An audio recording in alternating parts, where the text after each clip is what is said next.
अब इस वीडियो में हम बात करते हैं एसोसिएटिव एरेस की। एसोसिएटिव एरे क्या होते हैं? वो एरे जिनके इंडेक्स को हम अपनी मर्ज़ी से नंबर दे दें, या दूसरे अल्फाजों में यूँ कह लें कि किसी एरे में हम अपनी मर्ज़ी के इंडेक्स नंबर भी जो है वो दे सकते हैं। जिस तरह इसका बाय डिफ़ॉल्ट 0 1 2 3 चलता है, तो हम अपनी मर्ज़ी के भी कोई भी स्ट्रिंग दे सकते हैं, इंटीजर दे सकते हैं, कुछ भी इसमें हम दे सकते हैं। तो इसको एक मिसाल में यहाँ पे देख लेते हैं कि किस तरीके से हम अपने नंबर इसमें दे सकते हैं एसोसिएटिव एरे में।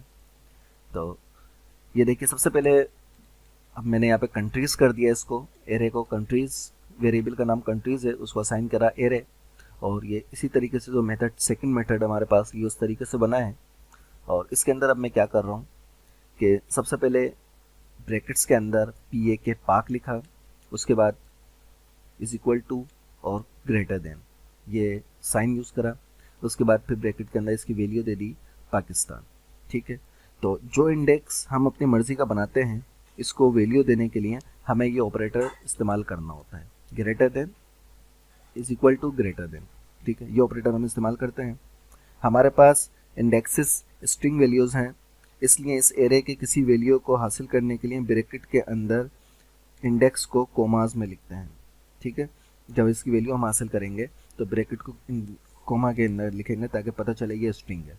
इसमें एक चीज़ ये भी है कि हम पीएचपी के जो एरे होते हैं, जैसे जिन एरे पे हम काम कर रहे हैं, इसमें पीएचपी के वेरिएबल्स की तरह ये बहुत ही टाइप और लूजनेस टाइप के ये होते हैं। यानी हम एक एरे के पहले इंडेक्स पर इंटीजर, दूसरे पर स्ट्रिंग, तीसरे पर डबल स्टोर कर सकते हैं। इस पर हम की यानी इंडेक्स एक स्ट्रिंग वैल्यू भी दे सकते हैं। इसको लेना चाहूँ तो किस तरीके से हम इसको प्रिंट करेंगे, इको और उसके बाद कंट्रीज़ का एरे आ गया। कंट्रीज़ के अंदर अब हम यहाँ पे ब्रैकेट के अंदर लिखेंगे पाक। ठीक, यहाँ पे डॉट और यहाँ पे बी आर का टैग हमारा लग जाएगा। तो देखिए ये पाकिस्तान आ गया। ठीक है, और यहीं अगर मैं इसको 2 कर दूँ तो ये 2 आ गया।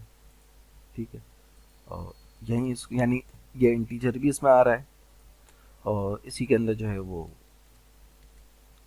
की भी हम इसको दे रहे हैं। तो ये एसोसिएटिव एरे हमारे पास बन गया। अगर डायरेक्टली इसको 2 दें तो तब देखें इसने कोई बनी ली, क्यों? क्योंकि इसकी हमने वैल्यूज़ जो है बाय डिफ़ॉल्ट ख़त्म कर दी है। 0 1 2 2 पे ये यूनाइटेड स्टेट आना चाहिए था, और अगर इसको हम 0 भी करते हैं, यहाँ से 0 भी करें तो भी ये देखें यहाँ पे कुछ नहीं आ रहा, 0 पे इसने इसको ख़त्म कर दिया है। ठीक है, तो और डायरेक्टली अगर हम इसको 1 कर रहे हैं तब भी ये कुछ नहीं दे रहा। हाँ, 2 पे ये हमें दे रहा है। 2 पे हमें ये इसलिए दे रहा है कि यहाँ पे इसकी वैल्यू में यहाँ पे स्ट्रिंग 2 आ रहा है, तो इस वजह से ये हमें यहाँ पे 2 दे रहा है।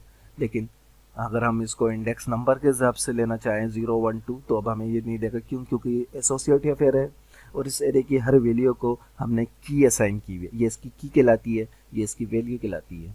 ठीक है, तो अब हमें यहाँ पे इसकी की देनी होगी।